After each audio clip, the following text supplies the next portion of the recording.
Yeah, hello there and welcome to another BoBeats synthesizer video. And today I have something exciting here. This is my first ever sequential synthesizer. I haven't owned any DSI synths, no sequential synths, so quite excited to test this one out here. So let's unbox it.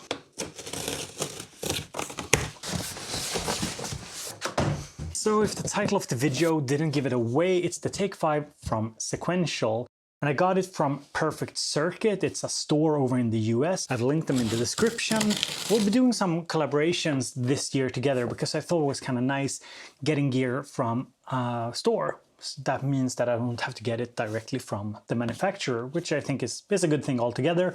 So be sure to check them out. I've linked them in the description. It's a great store, and yeah, we'll be doing some stuff together this year. So here we go. Nice. So it's definitely not a large synth, but it's heavier than it might look. It's quite heavy. If you compare it to something like a Mini Logue, for example, it's definitely heavier, sturdier. Something that I'm always looking for with a synth is having a nice resistance when it comes to the knobs, and this is definitely nice. They're pretty tough to turn. I like that. A lot of resistance, feels very, very nice to the touch. The cutoff has less resistance, but because it's also a much larger knob, that makes a lot of sense. Pitch and Mod has a nice grip-friendly rubber here, but other than that, they feel pretty standard. The sides are plastic, but the body is some kind of aluminum, I suppose. On the back here, we have the USB, standard MIDI in and out and through, foot switch input and pedal input, left-right outputs, and phones output. So yeah, let's fire it up and see what it sounds like. Right, here we go. First try.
This is the sort of sounds that I really like.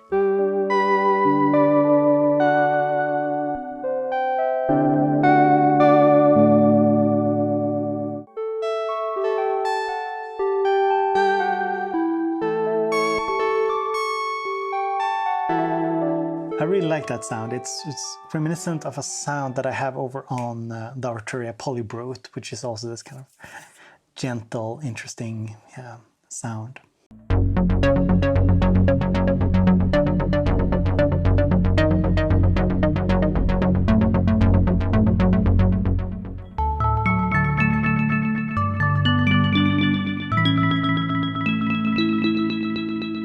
Okay, so this is quite nice here.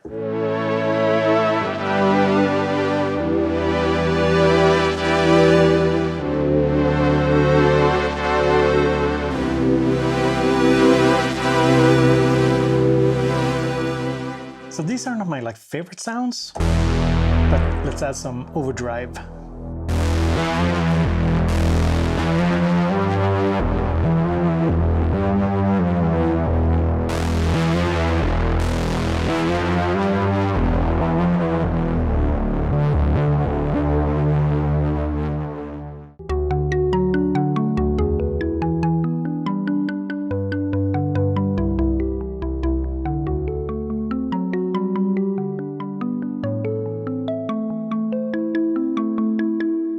There's definitely some inspiring presets on the Take 5, so I sat down to make a little beat so you can hear it in more of a musical context.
So now that we know what the Take 5 sounds like, I thought I'd just walk you through the functions.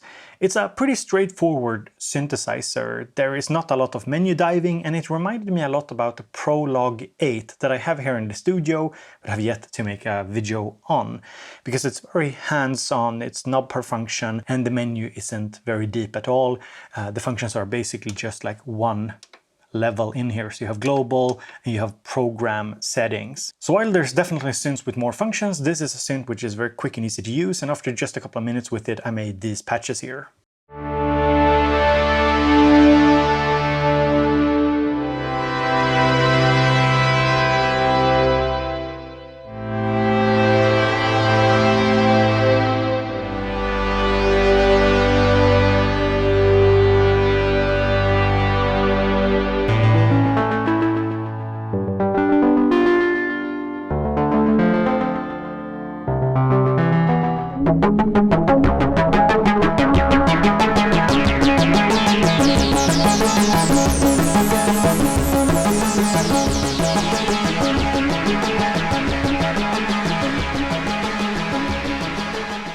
So at the center of the synth we have the filter.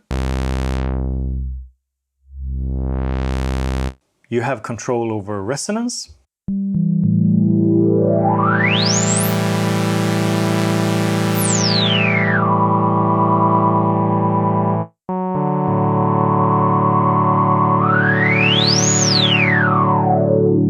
And we also have drive, and it's kind of subtle. You probably won't pick it up all that easily.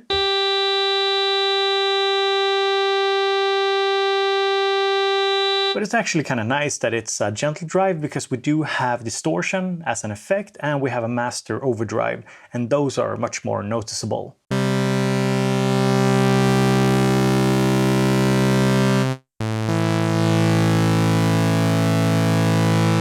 And this is my first sequential synth, but I do get why the filter is such a big deal, because it sounds really lush. So let me just play something here.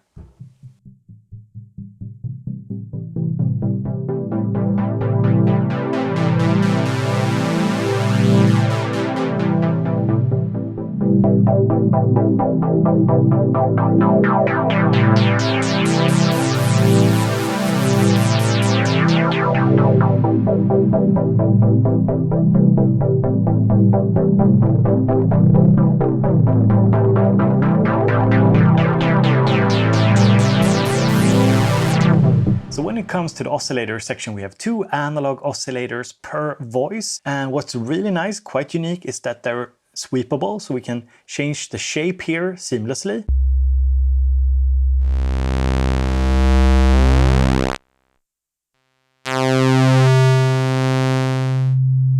So you can go from a sine wave to sawtooth, square, to this. So having the oscillators go through the wave shapes seamlessly, as well as having a sine wave on an analog and an analog poly at that, is a quite unique feature. So for example, the previously mentioned Prolog 8 and the Prolog 16 doesn't have this, doesn't have a sine wave, it has a triangle wave, and it's selectable, so it's not sweepable in the same way as it is here, so it's a quite different design. Oscillator number 1 also has a sub. And when you blend in oscillator number 1, you get some really fat sounds.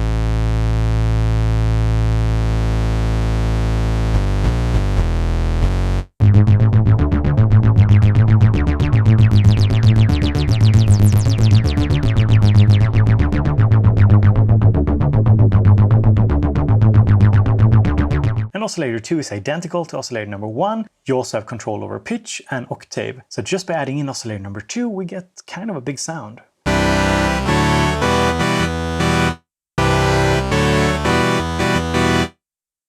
And let's just do some envelope to filter and turn on the reverb here.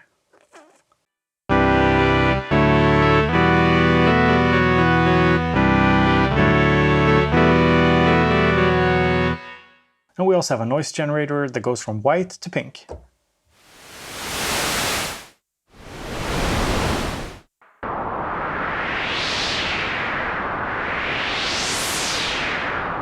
And using frequency modulation, we can also get these kind of more metallic tones.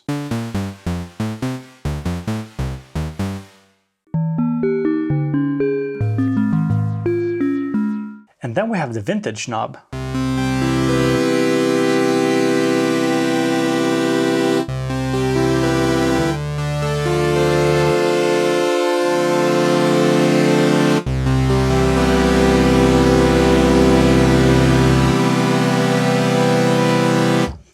Which might seem a little cheesy, having just one knob to add this vintage vibe, but it works. This is a very vibey synth, and this vintage knob just adds even more vibe to the sounds. Here's a little demo of a sound that I made, and you can probably hear the difference slightly. It might translate a little worse on YouTube, but it adds some randomization to the tuning. I'm not entirely sure what else it does because it's not detailed in the manual, but it sounds vibey nonetheless. So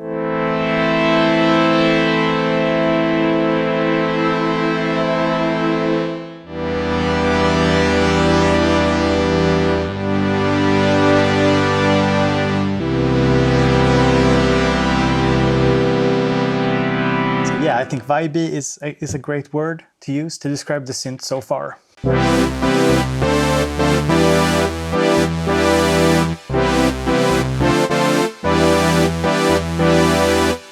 So next up, let's talk modulations. And this synth offers 16 different mod slots.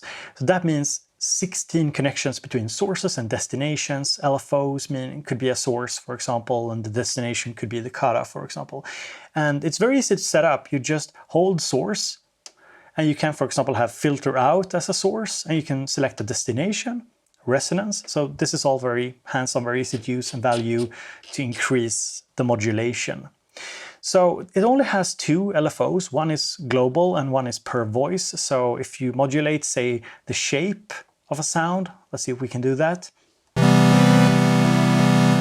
So here we have the LFO here controlling the shape of oscillator number 1. And if I press it as just one chord, you can follow it along very easily. And if I press each note individually,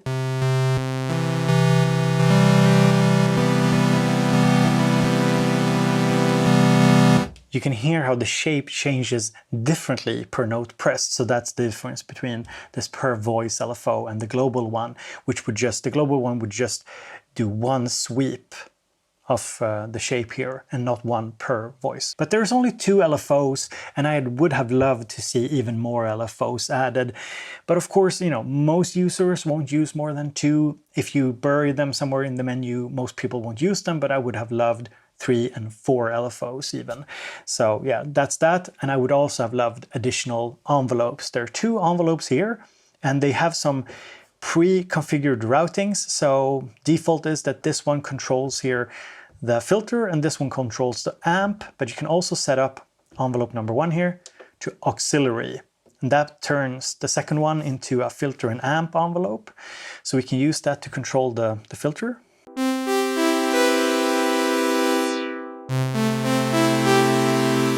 And we have now freed up the first envelope, and we could send it to, say, oscillator 2 level.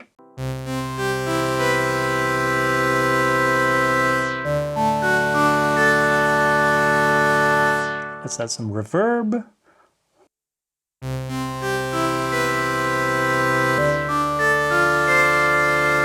So another thing that's good to know is that you can use these different sources to control different destinations. So for example, I've set up the same envelope here to control the fine-tuning of oscillator 2, and we could just hit source here again, turn this knob here, and we could select a new destination. So let's see here, let's do noise, and let's do envelope 1 to shape as well.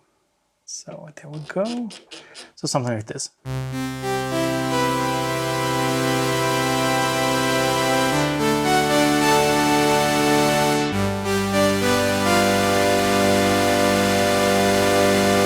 And we can spice it up by going LFO 1 to the shape of oscillator 2.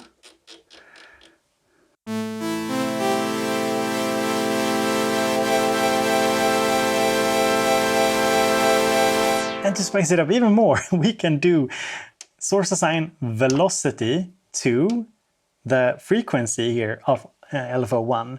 So basically the envelope now controls the frequency here, the speed of the LFO, which controls the shape. Yeah, lots of different interesting modulations going on here.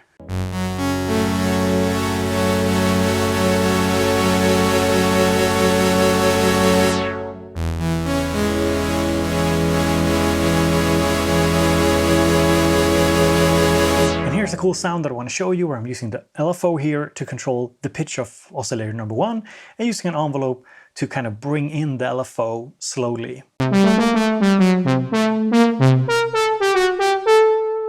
And on this patch I'm using multiple sources to control the resonance, giving it this kind of fluttery sound.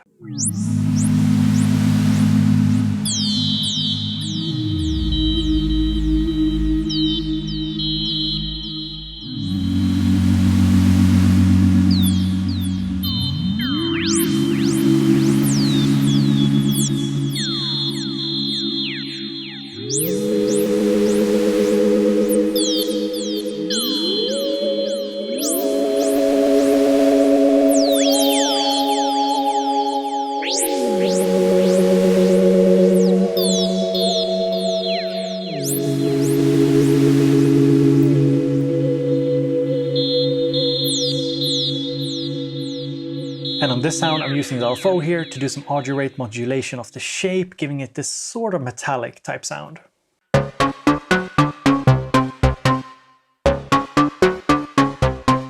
There's also a unison mode where you can select how many voices you want to stack. And if we go into the program menu, we can change the unison detuning.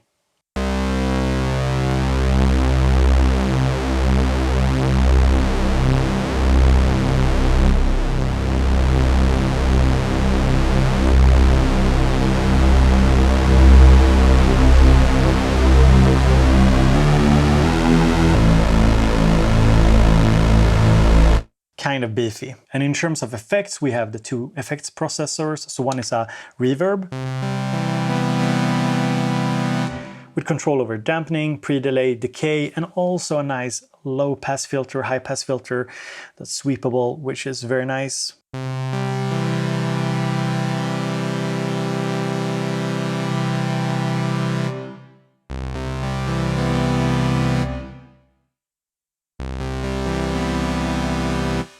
And then we have this effects processor, which is selectable. So we have different delays, chorus, phaser, high-pass filter, distortion, ring modulation, a speaker simulation, I think.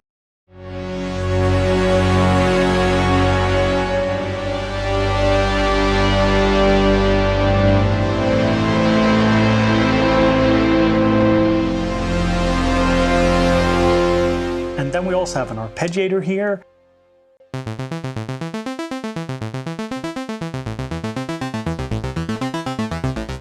Which has a pretty cool function that you can add repeats.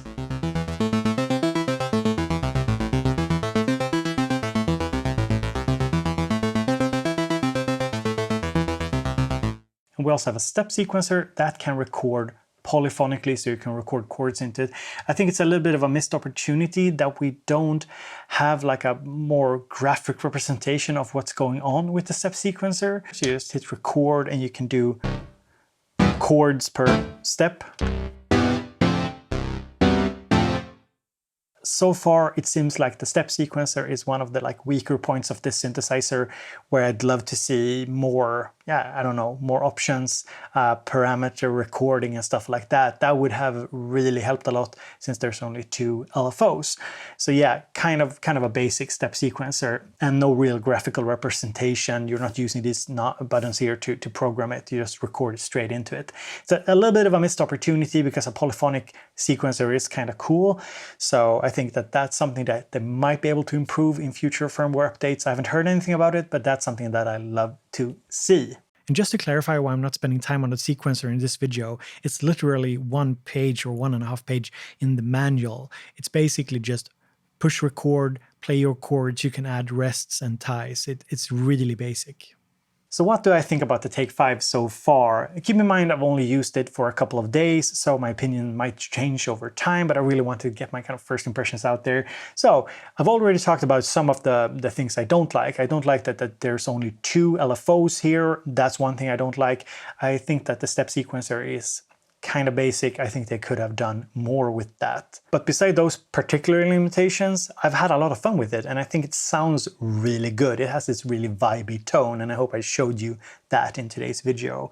So it's a really nice synth. I think I'll be using this a lot, actually. I really like it. I also like the form factor. Some people want more keys. Of course, there's other synths to pick up then, but I really like the compact form factor. I like to have keys. I don't like to just have a module, but of course a module version would be very welcome. And overall, I like the build of it. I like the knobs. It feels fun to work with, and it sits very well on my table here. It's quite heavy compared to many other synths I have in this form factor. So I think somebody taking it on tour, I think they will really like the weight of it. And in terms of alternatives, we have like the Prologue 8, for example. That's one of the closest synths that I think, not maybe in terms of sound, but in terms of like the workflow and the feature set is kind of similar. And then we have, of course, Sequential's own Rev 2. Now that's quite a lot more expensive, but the Rev 2 could be an option if you want more modulation capabilities. It has more functions basically than this synthesizer, and it's larger as well. And if you don't care about the keyboard and the analog aspect, then we have the Novation Peak, which has a lot more, of course, functions than this synthesizer, so that could be a good option as well. So those were just some alternatives that you can go and check out if this seems interesting, but you're not quite sure and you want to compare it in terms of sound and functions. So these were my first impressions of the Sequential Take 5. And if you want to go and check it out, use my links in the description. And big thank you to Perfect Circuit to provide the synth for this video here. So go and check them out, linked in the description as well. Thank you for watching, and hope to see you in a future video, because I have a lot of interesting stuff coming here later this autumn. So have a great day.